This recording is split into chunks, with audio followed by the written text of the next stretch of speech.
fight not against flesh and blood, nor the carnal flesh, but against ruler, principality, and the master spirits of this dark world in the heavenly realm.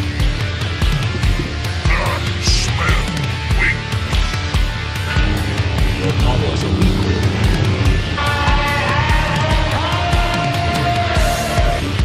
Strike me down, I shall become more powerful than you can possibly imagine.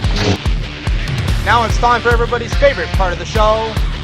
Let's dig into the Word of God.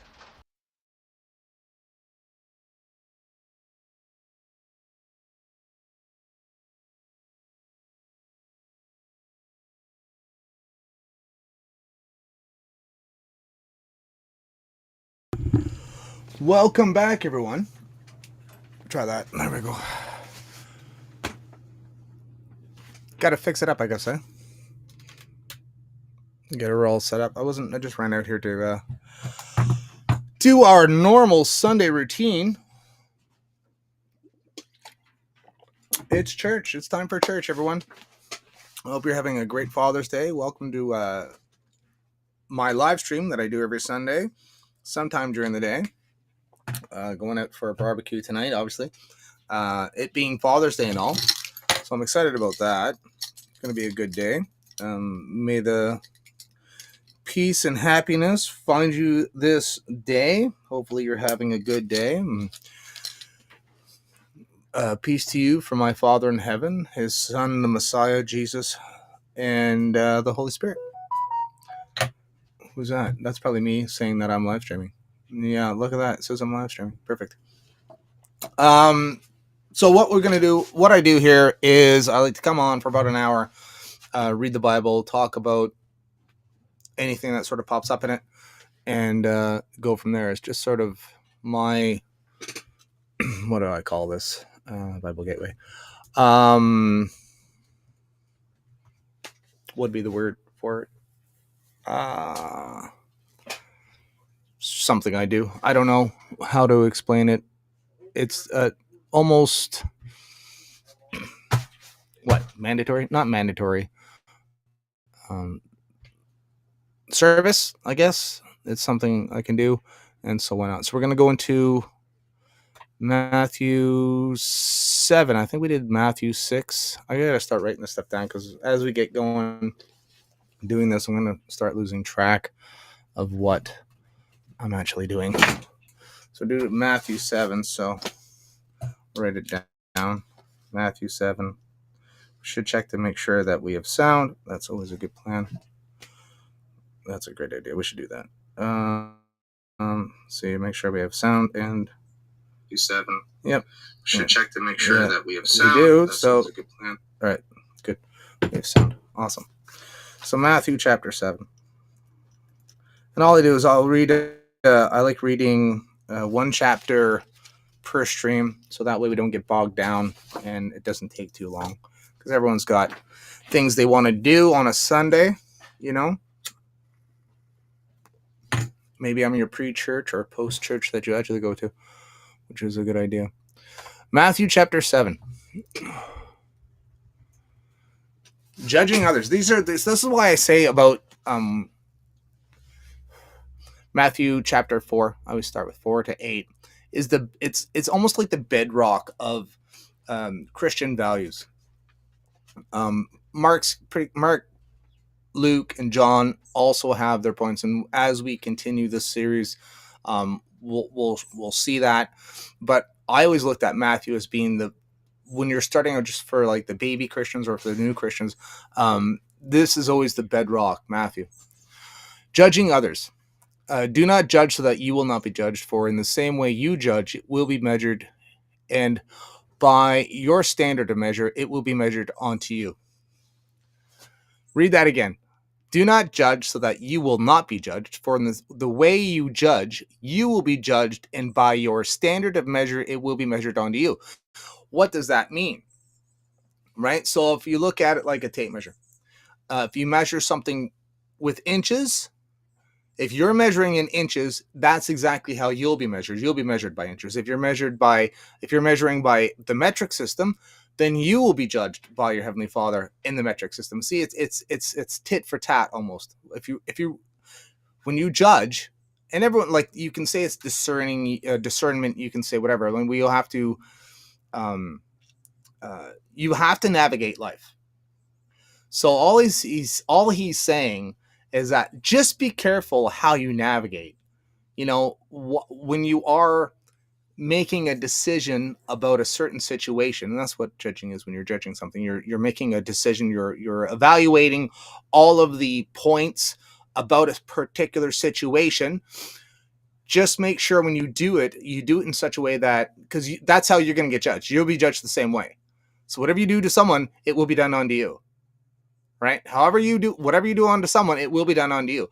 So always be mindful of that. Just be mindful of it.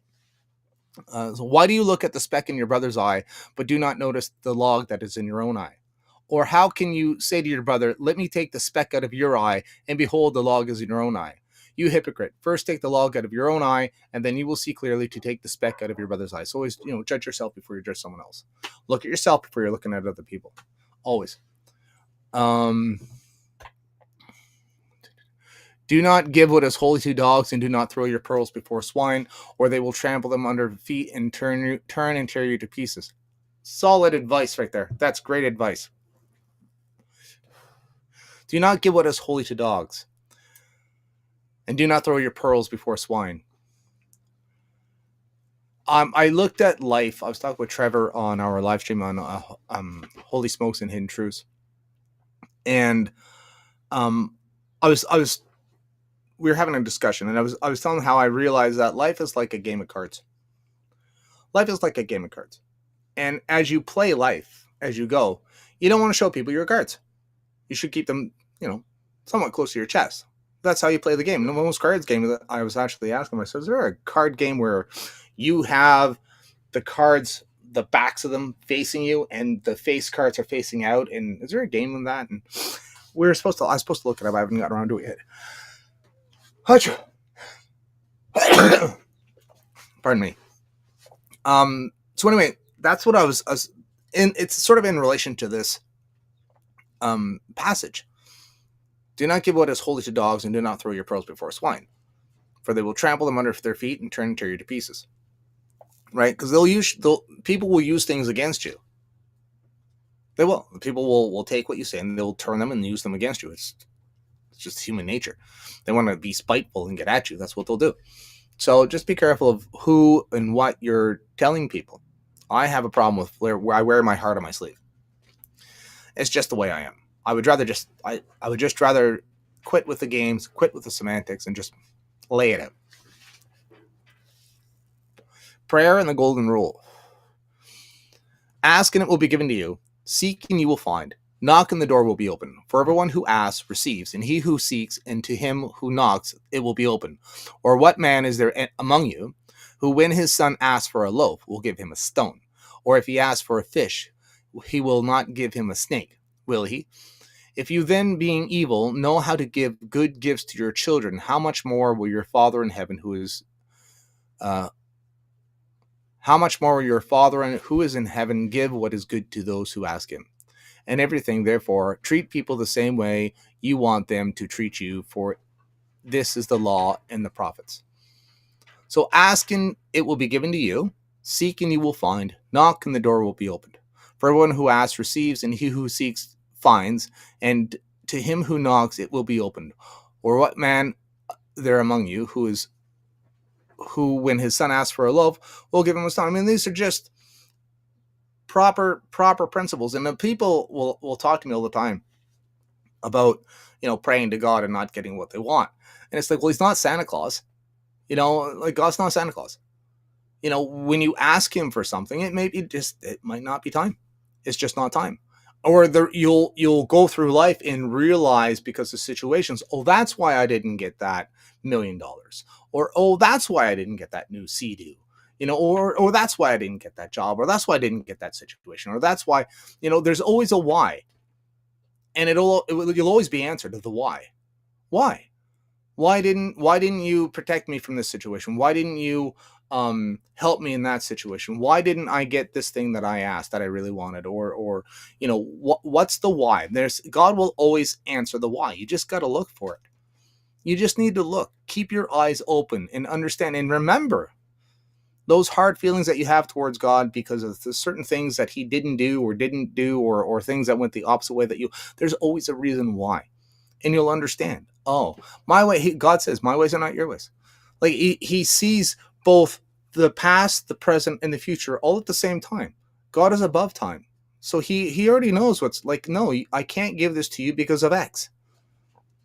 A lot of people ask me, they're like, aren't you mad at God for him taking your daughter? There's a why. There's a reason why. Am I going to be upset and angry? I'll be, a little bit, obviously. But, I will find out the reason why when I die, hopefully.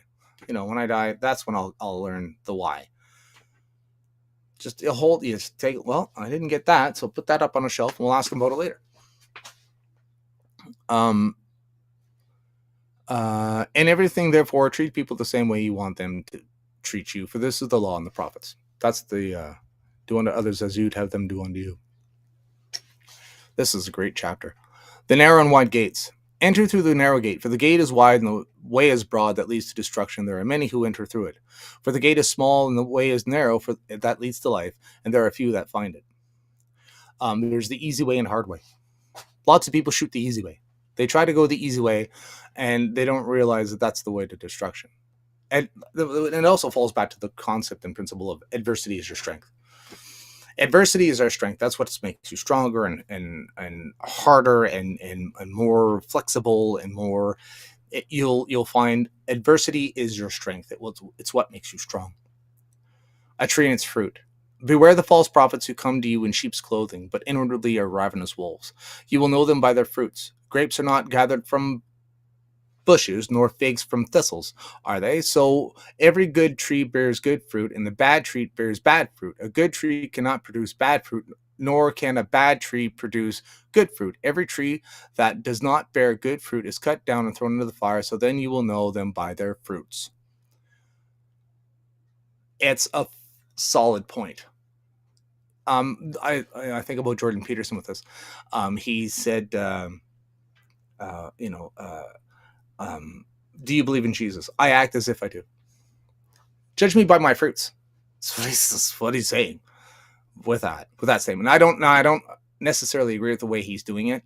If you're not, you're not, and you are. If you are, you are. You're not. You're like, come on, stop with the semantics and games. But that's what he says. Do you believe in Jesus? I act as if I do.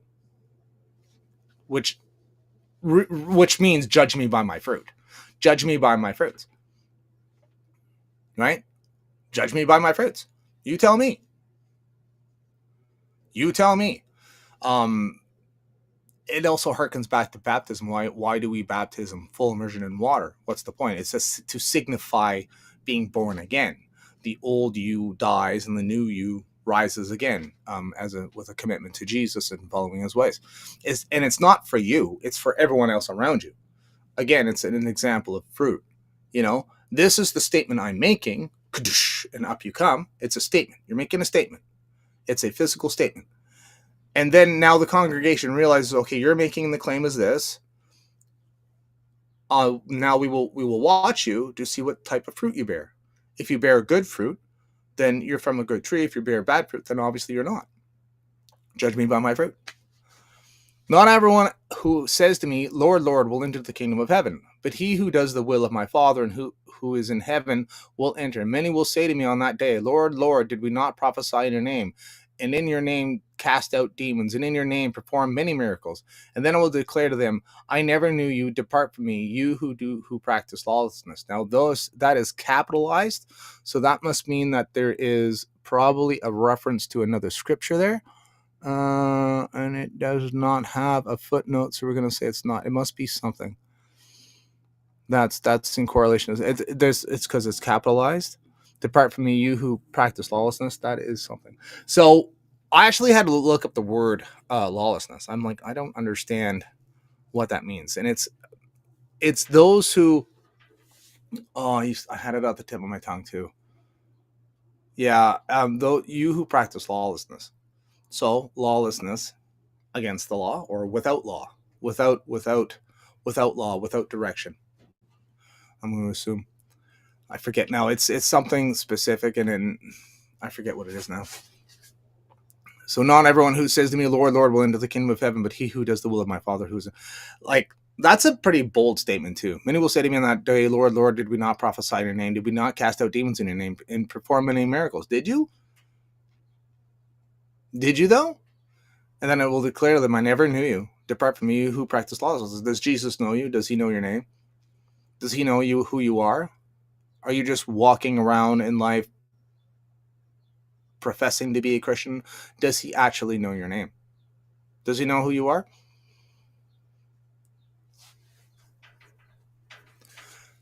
Therefore, everyone who hears these words of mine and acts on them may be compared to a wise man who built his house on the rock. And the rain fell, and the floods came, and the winds blew, and the slam against the house, and yet it did not fall, for it had been founded on the rock. Everyone who hears these words of mine and does not act on them will be like a foolish man who built his house on the sand. And the rain fell, and the floods came, and the winds blew, and slammed against the house, and it fell, and great was its fall. And I look at that with just people will have this idea, your foundational beliefs in your head, what you believe in your mind. I compare this to a lot. So you'll have different teachings, or you'll believe different teachings are to be true. Some will be, and some won't be. Right? Some of your structural foundation of your mind will be built on sand, and then theory, an experience, something will come, and it will shake the foundation of your house. Shake it. You know, the foundation of your house will constantly be tested. And a lot of people, what happens is when part of their house falls, so they've built their life around some idea, some concept, what have you. And some of it will be on rock and some will be on sand. And when the house gets shaken, the part that's on the sand falls and collapses. And some people tear down the whole house just because of that one thing. It's like, don't do that. Your house, the foundation of who you are and what you believe will be tested. It will be tested. Your house will be shaken. And don't tear the whole house down. Just, okay, well, fine. You know, this was true. This was not. This was a false teaching. This was an idea that wasn't true. I thought it was this way. It's not. I was wrong. And it's okay to be wrong about some things. It's okay. And that's the problem with reading the Bible. I mean, you'll read the Bible and you'll think you'll have things kind of figured out. And then you'll realize you were wrong, or someone will come with another teaching or a different way to look at it. You're like, oh man, I was wrong about that. And you might have, and I do this. This happens to me all the time where I have, teachings, and I have concepts, and I have narratives that I talk about, and sometimes they're wrong. I'm not a genius, right? It's like, well, I'm just trying to figure this stuff out as I go. And there's times when I'm wrong. I'm wrong all the time. And that's okay, because you're still right about a bunch of other stuff. So I was right about this, but I was wrong about that. And that's okay. That's all right. We just rebuilt. Sorry, I'll go back. And this happened to me on last stream that we did this. Same thing happened. I was going on about how I thought I'd find it in here, but it's not. Jesus said, talking to Peter, Jesus says, who do the people say I am? And they came up with different reasons. And Jesus said to his disciples, well, yeah, but who do you say I am? And Peter said, you are the Messiah, the Son of God. And Jesus says, upon this rock, I will build my church. What he meant by that, I was wrong, because I was going off on the fact that he was like, he was talking about Peter. He wasn't even talking about Peter. He was talking about the concept that Peter gave to him. The rock, the foundation of Christianity, is that Jesus is the Messiah. He's the Son of God. He is God. He is the Messiah. And that is the rock that he built the church on. That is the foundation of Christianity. That is Jesus is the Messiah. That is the rock. That's the rock. Not Peter. Not Peter's teachings. Not the fact that Peter was in Rome and that Peter's ministry was in Rome and that, the Roman Catholic Church came out of Rome and that is the rock, or blah, blah, blah. That's not, I was wrong. And apologize. It happens. It happens. So again, that's a rock built upon the rock, bedrock. When Jesus had finished these words, the crowds were amazed at his teachings, for he was teaching them as one having authority and not as their scribes. So he was confident. He was confident in what he was doing. He knew what he was talking about. You get the essence. I mean, when you read the Bible, when you read the New Testament, it makes sense. You're like, yeah, that makes sense. That makes sense. There's not anything wrong with it. Is he telling you to go and sacrifice goats at midnight to Moloch or some other deity that we don't know? No. Love your God with all your heart and all your mind. Love your neighbor like you love yourself. You do those two things on a base level, on the most kindergarten level of life. These are because everyone has rules in their mind that they follow. We do. We all have rules. I go to bed at 10 o'clock at night because I have to get up at 6 in the morning. That's an internal rule. No one's telling you to do that. It's not like your mom and dad saying, you yourself are deciding it is in my best interest. If I go to bed at 10 o'clock at night and I get up at 6 in the morning, I don't feel tired. If I go to bed at midnight and I get up at 6, I'm tired. So that's too late for me. So you develop these rules in your mind of what you will and will not do. And the two basic rules for Christianity that we talk about, and it covers the thing is it covers everything. These two rules cover everything. Love your God with all your heart and all your mind, and love your neighbor like you love yourself. Pretty simple. Those two things, it's very easy to categorize them and move on from there. But as a basis foundation, there's nothing wrong with Christianity. That's what I don't understand about different governments. That's the end of the chapter. Chapter 7. We'll go into chapter. We'll just keep reading it through. I don't know how far, like once we get to the crucifixion and stuff, I don't know if we'll get into that stuff or not. We'll see. Maybe I don't know if I want to do that or if I want to just concentrate on teaching. I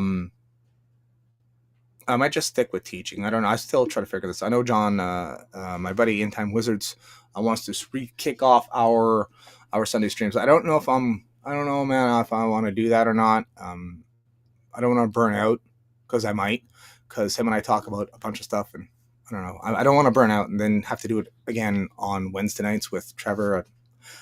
Yeah. We'll see. We might get bored of doing this and do that.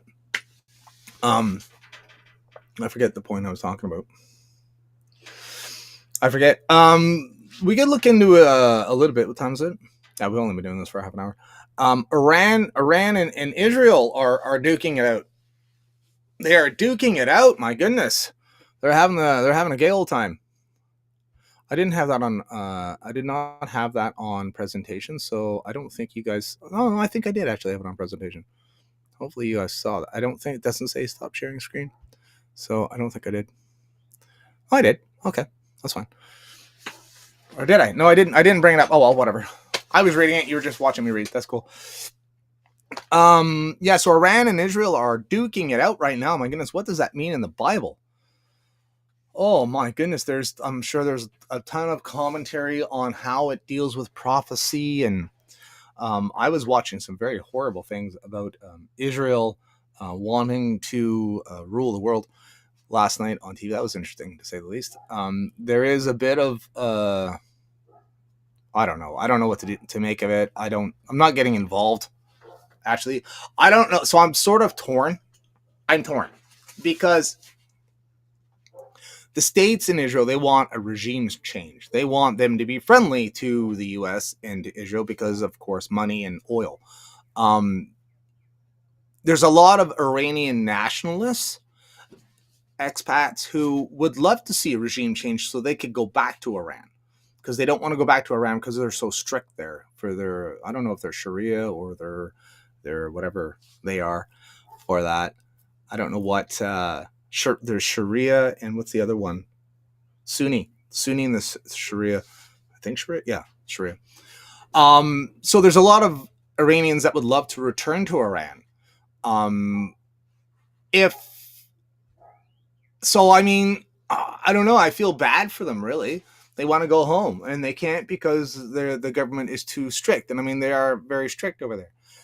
So I empathize for them in that fact that they would love to return, but they can't because they don't like the way the government structure is there. On that sense. But it's also on the end of, but what's really ticking me off is not really ticking me off, but it's like Israel's like, oh, well, pray for us. The world can't stand still as Iran bombs us. And it's like, But you guys are always been fighting. You're the one who kicked the hornet's nest. You kicked the hornet's nest. You bombed their military operations. You bombed their nuclear facilities. Are there weapons of mass destruction being built in Iran? I don't know. We don't know anymore. We don't know anymore. That's what happened in Iraq. There are weapons of mass destruction that weren't there. So are they actually building a nuclear bomb, and you're scared and you don't want a nuclear bomb on your doorstep where they don't like you, you don't like them, and you're worried that they're going to use their big gun, so on and so forth. Don't pick. It's like, I look at it this way. You have a friend who goes around picking fights and then wants you to go help defend them because they picked the fight. It's like, you're on your own, bud. No, you pick this fight. You're on your own. This is what you want. The U.S. is like, no. I mean, but this was going back last week. The Israel went to the States and said, we want to take them out, and Trump said, not yet. So they were planning on doing it, just not yet. They weren't ready to do it yet. It's a mess. The corruption, the world stage is full of liars and people who want money and power and land and resources, and that's all they want. And so we have to focus on God. Focus on God. Focus on Jesus. The world will collapse around you. Just let it collapse around you. It's going to collapse. Just allow it. Just allow it to be. It's God's will. I'm not fighting against God.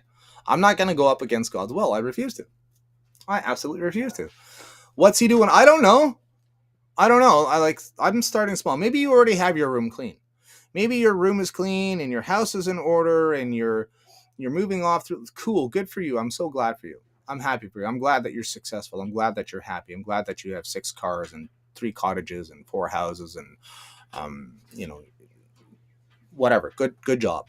For me, I'm focusing on, am I being a good man? Am I following God's direction for my life? Am I following the teachings of Jesus? These things here. And that's kind of my focus.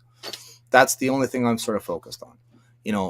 Trying not to be a disobedient child, basically. And I try my best. And like even Jesus said, even though you are evil, to give your child good things.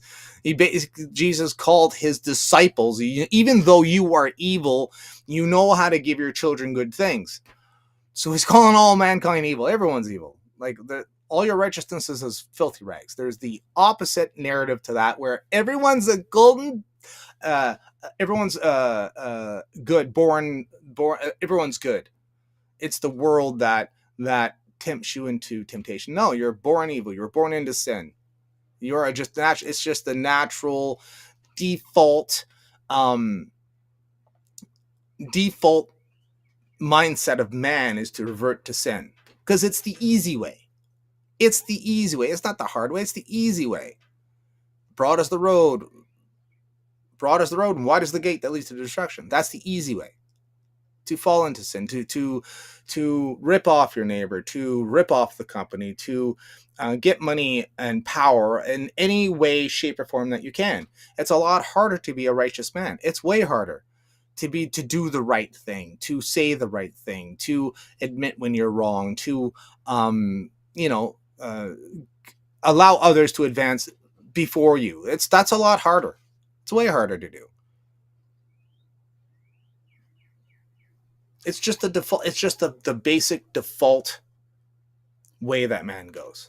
So that's why there is war. That's why there is power. That's like, what is going on over there? Like, what do they just hate Iran and they want to blow up Iran because they took out? I mean, there was a list given to a Canadian. I think it was a Canadian general, or I think it was, and we're going to fight all these countries, and Iran was the last one on the list. Well, it's taken way longer than they wanted to, but now they're embroiled into this war, and the way it's continuing, maybe this is it. Maybe this is go time. Maybe this is World War III. We don't know. Will it be? Will it not be? There will be wars and rumors of wars. Kingdom will rise against kingdom. Nation will rise against kingdom. There will be earthquakes in various places. These are just the birth signs. These are just the first signs. When a woman's in labor and she's about to give birth, her contractions, they start to get quicker and more intensifying, and they faster and faster and faster and faster, and then the child is born. And even in Revelations, it talks about how there was a woman, there was a sign in heaven where there was a woman. We'll read it eventually. We'll get there. But there was a woman in heaven in labor pain about to give birth, and the dragon stood below her, waiting to devour her child. This whole idea and concept of quickened contractions for the birth of the child. So I don't look too closely at what's going on in the world, because kingdoms rise, kingdoms fall. Nothing's new under the sun. Ecclesiastes, we'll read that. I love that book, Ecclesiastes. That's about as much as I can fit in. Max gone postal. I think of Israel's enemies will wipe Israel off the face of the map. That's biblical. Naughty, what's up? How are you? Learning to not live in self-will and id is a lifelong discipline. Yes, it is. Truly it is. I think all of Israel's enemies will wipe Israel off the face of the map. That's biblical. It depends on how you look at it. There was a woman riding a beast, and the beast turned to devour the woman. That is the whore of Babylon. In Jeremiah talks about Israel being the Babylon's whore. So I don't know. There's Jeremiah. There's a link in Jeremiah with that story, because it's so confusing. The whore on the beast. I don't know. I don't know. So what you're talking about as well, a lot of people get, and I was confused about this for a long time, when the desolation that causes desolation is set up in the temple of Jerusalem. Those who are in Judea must flee, must run, because Israel's about to get wiped out. That happened already. When the Romans, it was in 77 AD, I believe it is, where they set up a idol to the god Zeus, I think it was, and they sacrificed to him in the temple, and then they destroyed the temple. The temple was destroyed. That was the destruction of the second temple. That's in Matthew 24. And that's what everyone talks about. They're like, oh, once the third temple is built, they'll put the idol, there'll be an idol there, and they'll put it up in the temple. No, that already happened. That Jesus called it out, and it's already happened. So does that mean the third temple has to be rebuilt in order for Jesus to come? I don't think so. I don't think so. Because a lot of people get that. I didn't even know it. I learned it just recently. I was like, oh, that already happened. Okay, good. Well, that's something I don't have to worry about then. So everyone's like, all the evangelicals and all the other Christians and stuff, like, they're all concerned with the third temple. I'm not. I used to be. I'm not anymore. Will it be rebuilt? They want it rebuilt. Doesn't need to be built. You are the temple.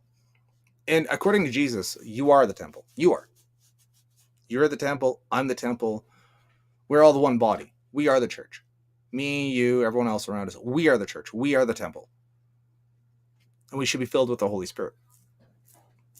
There was a curtain in the temple, the old temple, and that separated the Levitical priests from the congregation, because that's where God would come to dwell, is behind the curtain.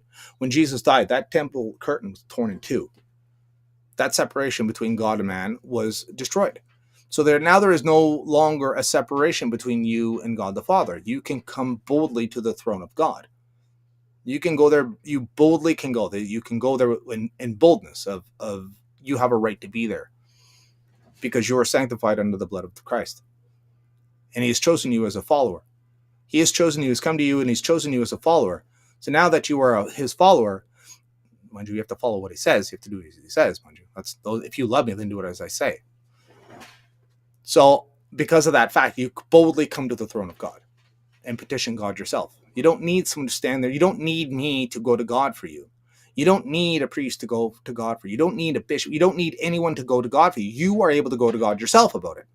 You can go to the Father yourself. You can go to the throne of God and kneel before him and ask him.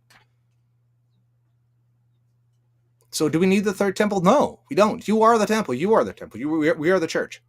Will it be rebuilt? Possibly. Will it be destroyed? Possibly. Will it be Will that hasten the coming of the Messiah, of Jesus, for Jesus' return? Maybe. I don't know. I don't think so. I think that's people forgetting the past and then not telling others about the past. I think, in my own personal opinion, that's just how I look at it. We got 20 minutes left because I'm only doing this for an hour. What can we talk about? I mean, the big thing is Israel and Iran right now. I just wish they would get it over. Like, just go. This is the evil in me, probably. Tool vicarious. Just get it on. Just settle the conflict. Just settle the conflict. Just get settled on. Just settle it. Let's just be done with it. We're all waiting for Jesus to return. So if we could get this over with, it'd be great. Let's just move on. We move on. We've been waiting 2,000 years. We can move on. It's time to go.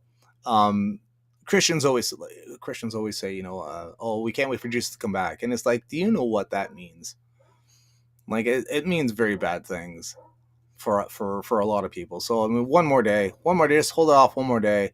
Let's save a couple more people. Let's bring a couple more people in the fold.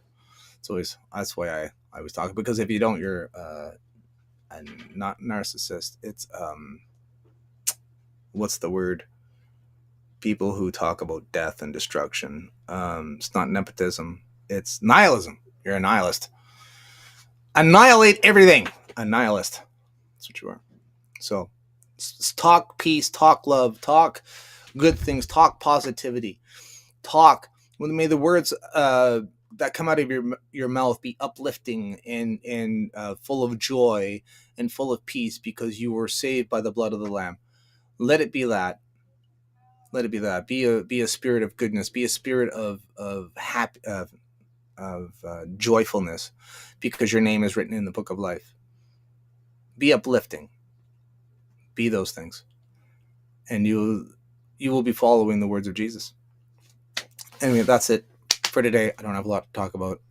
Peace to you. God bless.